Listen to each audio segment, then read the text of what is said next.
Hello दोस्तों, TS के थोड़ी सी नॉलेज में आप सबका स्वागत है। इस वीडियो से मैं शुरू करने जा रहा हूँ एक वीडियो सीरीज जो कि है माँ के गर्भ में बच्चे के डेवलपमेंट के बारे में। माँ के गर्भ में बच्चे के एग्जिस्टेंस से लेकर उसके पैदा होने तक का पूरा सफ़र। इस सीरीज में आपको पता चलेगा कि किस महीने बच्चे में क्या क्या डेवलपमेंट हो रहा है, वो 9 महीने तक माँ के गर्भ में किस तरह से रहता है, ये सारी बातें। तो ज़्यादा टाइम की बर्बादी ना करते हुए चलिए शुरू करते हैं इस सीरीज का पहला वीडियो, जो है मेल गैमीट स्पर्म के बारे में। इस वीडियो में हम डिटेल्स में जानने वाले हैं मेल गैमीट स्पर्म के बारे में। गैमीट, तो ये गैमीट क्या होता है? देखिए, मेल और फीमेल दोनों में एक एक प्रकार के रिप्रोडक्टिव सेल होता है जिसे कहा जाता है गैमीट। रिप्रोडक्टिव सेल मतलब एक ऐसा सेल जो यूज होता है रिप्रोडक्शन में, और रिप्रोडक्शन वो प्रोसेस है जिसमें एक पीढ़ी दूसरी पीढ़ी को जन्म देती है। मतलब गैमीट्स का यूज करके एक जनरेशन दूसरी जनरेशन को जन्म देती है। मेल में जो गैमीट होता है उसे कहा जाता है स्पर्म, और फीमेल गैमीट को कहा जाता है ओवम या एग। हमारे बॉडी के प्रत्येक सेल में 46 क्रोमोसोम्स होते हैं, जिनमें से 44 को ऑटोसोम्स कहा जाता है और बाकी के 2 सेक्स क्रोमोसोम्स कहलाते हैं। पर गैमीट एक ऐसा सेल है जिसमें सिर्फ 23 क्रोमोसोम्स ही होते हैं, 22 ऑटोसोम्स और एक सेक्स क्रोमोसोम्स। ये क्रोमोसोम्स ही होते हैं जो एक जनरेशन के कैरेक्टर्स को दूसरी जनरेशन तक पहुंचाते हैं, जिनमें से 44 ऑटोसोम्स बॉडी के जनरल कैरेक्टर्स जैसे हाइट, कलर, ये सब के लिए जिम्मेदार होते हैं, और बाकी के 2 सेक्स क्रोमोसोम्स बच्चे का जेंडर डिसाइड करते हैं। क्रोमोसोम्स के अनुसार स्पर्म 2 प्रकार के हो सकते हैं, 22+X वाला स्पर्म और दूसरा 22+Y वाला स्पर्म। क्योंकि स्पर्म में जो सेक्स क्रोमोसोम्स होता है वो 2 प्रकार के हो सकते हैं, X और Y। पर फीमेल गैमीट ओवम में सिर्फ एक प्रकार का सेक्स क्रोमोसोम्स होता है जो कि होता है X, जिससे प्रत्येक ओवम समान प्रकार के होते हैं। जब मेल गैमीट स्पर्म और फीमेल गैमीट ओवम मिलते हैं तो उसमें से एक 46 क्रोमोसोम वाला सेल बनता है जिसे कहा जाता है जाइगोट, और इसी जाइगोट से शुरू हो जाती है एक बच्चे का डेवलपमेंट। अगर 22+X वाला स्पर्म ओवम को फर्टिलाइज करे तो उसमें से एक फीमेल बच्चा पैदा होगा, और अगर 22+Y वाला स्पर्म ओवम को फर्टिलाइज करे तो उसमें से एक मेल बच्चा पैदा होगा। अब आपको पता चल ही गया होगा कि गैमीट क्या होता है, तो नेक्स्ट जानते हैं स्पर्म का स्ट्रक्चर किस प्रकार का होता है। स्पर्म का स्ट्रक्चर कुछ इस प्रकार का होता है। ये हमारे बॉडी का एकमात्र ऐसा सेल है जिसमें एक फ्लैजेला पाया जाता है। स्पर्म एक माइक्रोस्कोपिक स्ट्रक्चर है जिसे सिर्फ माइक्रोस्कोप से ही देखा जा सकता है, और ये फीमेल गैमीट से लगभग 3 लाख गुना छोटा होता है। स्पर्म की पूरी लंबाई 4 पार्ट्स में डिवाइड है, हेड, नेक, मिडिल पीस और टेल। इसका हेड अंडाकार या ओवल शेप में होता है, जिसमें एक न्यूक्लियस और एक एक्रोसोम होते हैं। एक्रोसोम में कुछ एंजाइम्स पाए जाते हैं जो फीमेल गैमीट के आउटर कवरिंग को डिसॉल्व करने में मदद करते हैं, और न्यूक्लियस पिता के जीन्स को कैरी करता है। हेड से ठीक नीचे है नेक। नेक रीजन में 2 सेंट्रियोल होते हैं, एक प्रोक्सिमल सेंट्रियोल और दूसरा distal centriole. Proximal centriole ovum के अंदर जाके उसे डिवाइड करने में मदद करता है, और डिस्टल सेंट्रियोल स्पर्म टेल का एक्सिस बनाता है। नेक के नीचे है मिडिल पीस। मिडिल पीस में एक माइटोकॉन्ड्रिया प्रेजेंट है जो कि स्पर्म को एनर्जी देता है मूवमेंट करने के लिए। माइटोकॉन्ड्रिया को सेल का पावर हाउस भी कहा जाता है। और आखिर में आता है स्पर्म का टेल। टेल में 2 पार्ट्स होते हैं, एक्सिस और आउटर कवरिंग। टेल मदद करता है स्पर्म को ओवम के पास पहुंचने में। फीमेल के रिप्रोडक्टिव ट्रैक्ट में डिपॉजिट होने के बाद स्पर्म को एक 30 सेंटीमीटर का लंबा रास्ता तय करके ओवम के पास पहुंचना होता है, और उसी मूवमेंट के लिए काम में आता है स्पर्म का टेल। तो ये कंप्लीट हो गया स्पर्म का स्ट्रक्चर। नेक्स्ट जानते हैं स्पर्म के फॉर्मेशन के बारे में। Formation of sperm. स्पर्म कैसे और कब बनता है?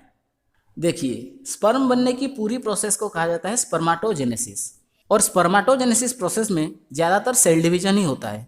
तो पहले देख लेते हैं कि सेल डिवीजन कैसे होता है।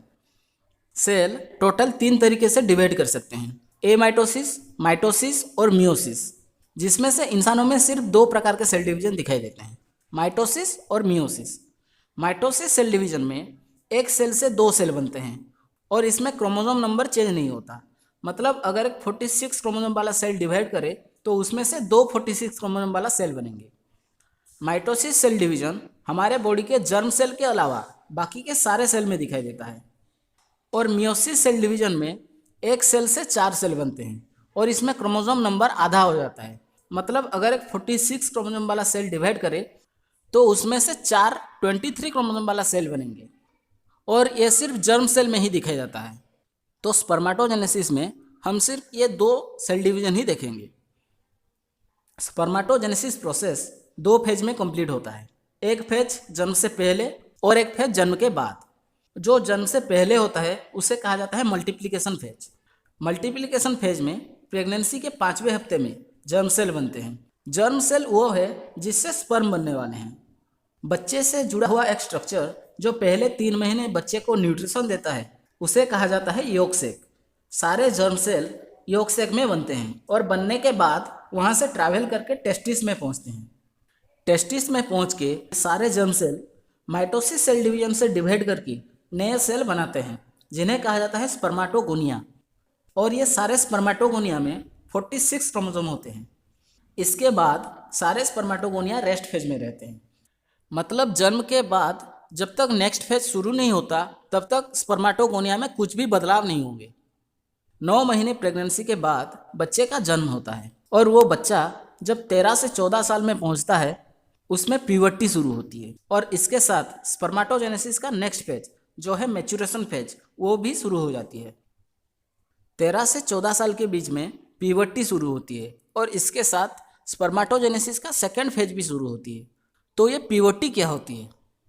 देखो, जब बच्चे एक निर्धारित उम्र में पहुंचते हैं, जैसे कि लड़कों में 13 से 14 साल और लड़कियों में 12 से 13 साल, तो उनमें सडनली कुछ चेंजेस दिखाई देते हैं।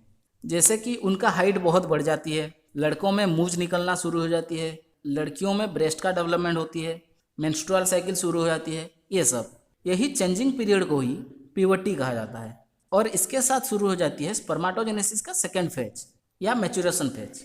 मैच्योरेशन फेज में सारे स्पर्माटोगोनिया सेल जो रेस्ट फेज में थे वो अब एक्टिव होके कंटिन्यूसली स्पर्म बनाना शुरू कर देते हैं। पहले वो अपने आसपास के सेल से एनर्जी लेते हैं और मियोसिस सेल डिवीजन से डिवाइड करके 4 नए सेल बनाते हैं जिनमें 23 क्रोमोसोम होते हैं। ये नए बने हुए सेल राउंड शेप में होते हैं जो कि अपने अंदर का एक्सेस फ्लूइड निकाल के ओवल शेप में आ जाते हैं और इसके साथ उसमें एक पूंछ निकल जाती है। सेल के कुछ ऑर्गेनेल्स अपने आप को एडजस्ट कर लेते हैं और कुछ चेंज हो जाते हैं, जैसे कि गोल्जी बॉडी एक्रोसोम में चेंज हो जाता है और माइटोकॉन्ड्रिया सेल के एक्सिस में सराउंड हो जाता है। तो इसमें एक नॉर्मल सी दिखने वाली सेल स्पर्म में तब्दील हो जाती है। स्पर्माटोजेनेसिस प्यूबर्टी के बाद शुरू होकर मरते वक्त तक चलता रहता है। यह पूरी प्रोसेस में लगभग 70 दिन का टाइम लगता है। मतलब एक स्पर्माटोगोनिया से 4 स्पर्म बनने के लिए 70 दिन का टाइम लगता है। तो क्या 70 दिन में सिर्फ 4 ही स्पर्म बनते हैं या ज़्यादा बनते हैं? इसके बारे में जानेंगे स्पर्म के लोकेशन और टेस्टिस के स्ट्रक्चर। स्पर्म का लोकेशन। गेमीट बहुत ही जरूरी होता है रिप्रोडक्शन के लिए। अगर कपल के मेल या फीमेल किसी में भी गेमीट नहीं होगा तो वो अपना खुद का बच्चा पैदा नहीं कर सकेंगे, क्योंकि ये गेमीट बहुत ही ज़रूरी और हेल्पलेस होता है।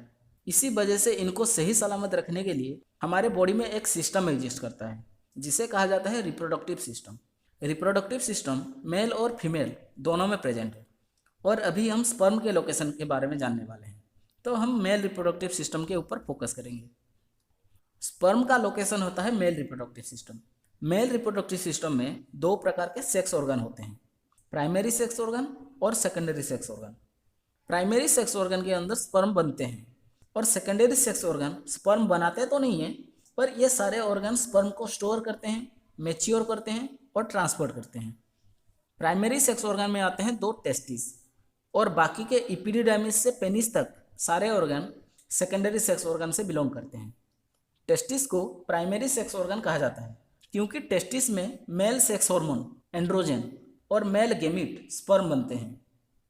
टेस्टिस हमारे बॉडी कैविटी के बाहर दोनों पैरों के बीच में एक पाउच में होता है जिसे कहा जाता है स्क्रोटम, क्योंकि स्क्रोटम स्पर्म फॉर्मेशन के लिए एक फेवरेबल कंडीशन देता है। बच्चा जब माँ के गर्भ में होता है, प्रेगनेंसी के 5वें हफ्ते पे जर्म सेल योग सेक्स से टेस्टिस में पहुंचते हैं और वहाँ पे स्पर्माटोगोनिया बन जाते हैं। तभी टेस्टिस का पूरा फॉर्मेशन नहीं हुआ होता है। 7 से 8वें हफ्ते पे टेस्टिस का पूरा डेवलपमेंट हो जाता है। ये दोनों टेस्टिस बॉडी कैविटी के अंदर ही बनते हैं और प्रेगनेंसी के 7 महीने के बाद स्क्रोटम में आ जाते हैं। कभी कभी क्या होता है ना, बच्चे की प्री मेच्योर डिलीवरी 7 से 8 महीने के बीच में हो जाती है, तो ये टेस्टिस बॉडी कैविटी के अंदर ही रह जाते हैं। तब डॉक्टर ये चेक करके बताते हैं कि बच्चे का टेस्टिस स्क्रोटम में नहीं है। पर इसमें डरने की ज़्यादा ज़रूरत भी नहीं है, क्योंकि ये दोनों टेस्टिस 2 साल के अंदर अपने आप स्क्रोटम में आ जाएंगे। और अगर नहीं आ पाए तो सर्जरी करके भी लाया जा सकता है। अगर 2 साल के अंदर टेस्टिस अपने आप स्क्रोटम में नहीं आया और सर्जरी भी ना करवाई, तो वो बच्चा बड़ा होके कभी भी बाप नहीं बन सकेगा, क्योंकि स्पर्माटोगोनिया सेल अभी टेस्टिस के अंदर है और इनको जिंदा रहने के लिए हमारे normal body temperature 37 degree Celsius से 2 से 2.5 डिग्री सेल्सियस कम, मतलब 34 से 35 डिग्री सेल्सियस टेम्परेचर की ज़रूरत होती है। बॉडी कैविटी के अंदर ज़्यादा टेम्परेचर के कारण ये सारे स्पर्माटोगोनिया सेल मर जाएंगे और स्पर्म कभी भी नहीं बनेगा, तो वो बच्चा बड़ा होकर कभी भी बाप नहीं बन सकेगा। इसके अलावा उस लड़के में बाकी के सारे मेल कैरेक्टर्स दिखाई देंगे, क्योंकि टेस्टिस बॉडी कैविटी के अंदर मेल सेक्स हार्मोन एंड्रोजन बना रहा होगा, जो जिम्मेदार होते हैं मेल कैरेक्टर्स के लिए। ऐसा केस लाखों में सिर्फ एक ही होता है और इसके अलावा बाकी सब में टेस्टिस स्क्रोटम में पहुंचता है। टेस्टिस ये जो बॉडी कैविटी के अंदर से स्क्रोटम में आता है, इसी वजह से किसी किसी में एक बीमारी दिखाई देती है, जो है इंग्विनल हर्निया। स्क्रोटम और बॉडी कैविटी के बीच में जो एक गैप होता है उसे कहा जाता है इंग्विनल कैनाल। तो टेस्टिस बॉडी कैविटी से इंग्विनल कैनाल के जरिए स्क्रोटम में पहुंचता है और इसके बाद इंग्विनल कैनाल बंद हो जाती है, जिससे टेस्टिस वापस बॉडी कैविटी में जा नहीं पाता। पर इस एरिया में ज़्यादा प्रेशर पड़ने से ये कैनाल खुल जाती है।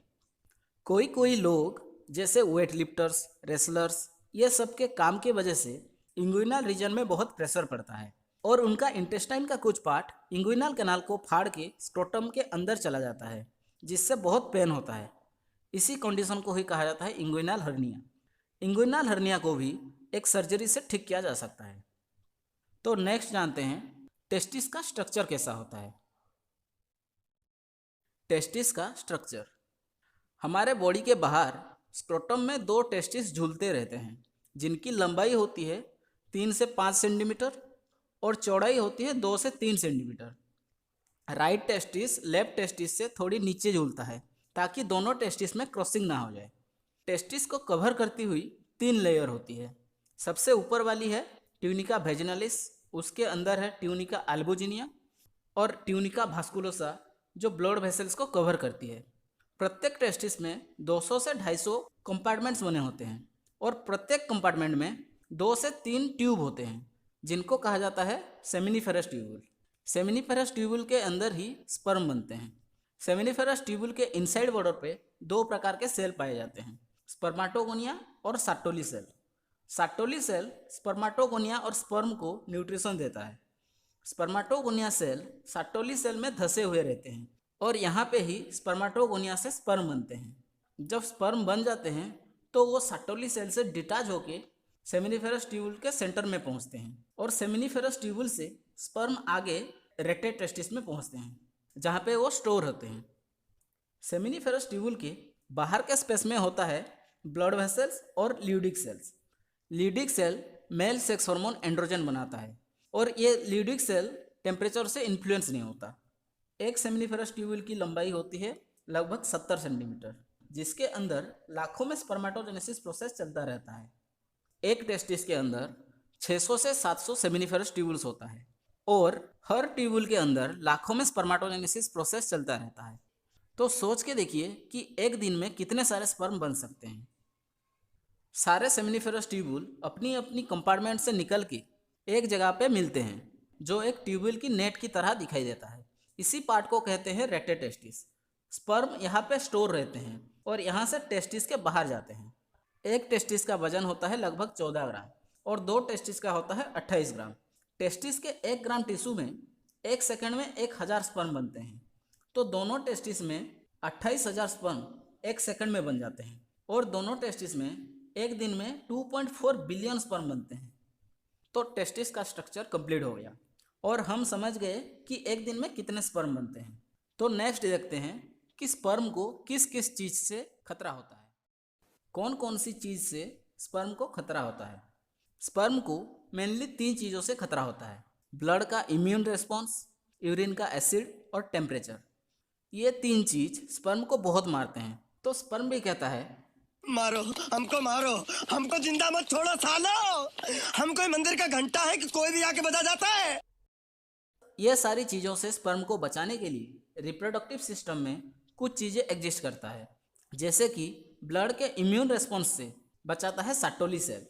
हमारे बॉडी का इम्यून सिस्टम जो हमको बीमारियों से बचाता है, वो स्पर्म को एक फॉरेन सेल समझता है और स्पर्म जहाँ कहीं भी दिखे उसे मार देता है। इम्यून सिस्टम होता है ब्लड में, तो साटोली सेल स्पर्म को ब्लड से बचा लेती है। स्पर्म और स्पर्माटोगोनिया साटोली सेल में ही धंसे हुए रहते हैं और ये साटोली सेल से ही न्यूट्रिशन लेते हैं। सारे साटोली सेल मिलकर एक ब्लड टेस्टिस बैरियर बनाते हैं, जिससे ब्लड साटोली सेल तक ही पहुंचता है, स्पर्म तक पहुंच ही नहीं पाता और सारे स्पर्म बच जाते हैं। दूसरी चीज़ है यूरिन का एसिड। स्पर्म और यूरिन दोनों का बाहर जाने का कुछ रास्ता कॉमन होता है, जो होता है यूरेथ्रा। ये दोनों पेनिस के यूरेथ्रा होके पास आउट होते हैं। तो इसमें यूरिन का जो एसिड होता है वो स्पर्म के डायरेक्ट कांटेक्ट में आके उसे मार सकता है। तो यहाँ पे उसे बचाता है सीमेन। सीमेन एक वाइट विस्कोस फ्लूइड है जो सेक्सुअल एक्साइटमेंट के वक्त मेल इजैकुलेट करता है। एक मेल एक बार में 5 ml सीमेन इजैकुलेट करता है, जिसमें 80 मिलियन से 120 मिलियन स्पर्म होते हैं, जो पूरे सीमेन का सिर्फ 2 से 4% ही होते हैं। मतलब सीमेन का 2 या 4% ही होता है स्पर्म। यह सीमेन नेचर में बेसिक होता है। यही सीमेन का बेसिक नेचर यूरिन के एसिड को न्यूट्रल कर देती है, तो वो और स्पर्म को मार नहीं पाता।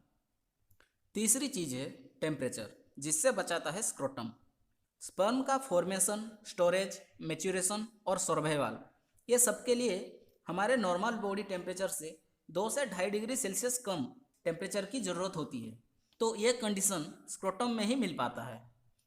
नॉर्मल टाइम में तो ठीक है, स्क्रोटम टेम्परेचर मेंटेन कर लेता है, पर समर सीजन में जब इंडिया में 50 डिग्री सेल्सियस तक टेम्परेचर चला जाता है, तब भी स्क्रोटम कैसे टेम्परेचर मेंटेन कर लेता है? स्क्रोटम मेनली 3 तरीके से टेम्परेचर मेंटेन करता है। पहला होता है स्वेट या पसीना। स्क्रोटम के वॉल में बहुत सारे स्वेट ग्लैंड होते हैं जो कि पसीना बनाते हैं। ज़्यादा टेम्परेचर के कारण स्वेट ग्लैंड स्वेट सिक्रीट करती है और जब उसमें हवा लगती है तो स्क्रोटम को ठंडा कर जाती है। दूसरा तरीका है 2 मसल, क्रीमास्टर और डेटोस। स्क्रोटम के स्किन में होता है डेटोस मसल और बॉडी कैविटी से निकल के टेस्टिस से जुड़ा हुआ होता है क्रीमास्टर मसल। जब ज़्यादा सर्दी होती है तो ये दोनों मसल कॉन्ट्रैक्ट कर लेते हैं और ज़्यादा गर्मी में ये मसल रिलैक्स हो जाते हैं। क्रीमास्टर मसल के कॉन्ट्रैक्शन से दोनों टेस्टिस बॉडी के करीब आ जाते हैं और बॉडी से हीट एब्जॉर्ब करते हैं, और डेटोस मसल के कॉन्ट्रैक्शन से स्क्रोटम का स्किन टाइट हो जाती है, जिससे हीट बाहर नहीं जा पाता, तो सर्दी में टेम्परेचर मेंटेन हो जाता है। गर्मी में ठीक इसका उल्टा होता है, दोनों मसल रिलैक्स हो जाते हैं, जिससे टेम्परेचर मेंटेन रहता है। और तीसरा तरीका है पेम्पिनिफॉर्म प्लेक्सस। पेम्पिनिफॉर्म प्लेक्सस का बहुत ही इंपॉर्टेंस होता है टेस्टिस का टेम्परेचर मेंटेन करने में, क्योंकि स्वेट ग्लैंड और बाकी के 2 मसल टेस्टिस का टेम्परेचर तो मेंटेन करके रखे हैं, पर जब हमारे बॉडी के अंदर से ब्लड टेस्टिस में जाएगा तो वो पूरे टेस्टिस को गर्म करके चला आएगा, क्योंकि बॉडी का टेम्परेचर ज़्यादा होता है। इससे बचाता है पेम्पिनिफॉर्म प्लेक्सस। पेम्पिनिफॉर्म प्लेक्सस एक ब्लड वेसल का नेटवर्क है, जिसमें जिस ब्लड वेसल के जरिए बॉडी से ब्लड आ रहा है उसको टेस्टिस से निकले हुए वेन्स सराउंड कर लेते हैं। इससे क्या होता है ना, बॉडी के अंदर से वार्म ब्लड आर्टरी के जरिए आ रहा है, उसको टेस्टिस से निकले हुए कोल्ड ब्लड वेन्स घेर लेंगे, जिससे आर्टेरियल ब्लड का टेम्परेचर कम हो जाएगा और टेस्टिस का टेम्परेचर मेंटेन हो जाएगा। तो यहाँ पे होता है वीडियो कंप्लीट।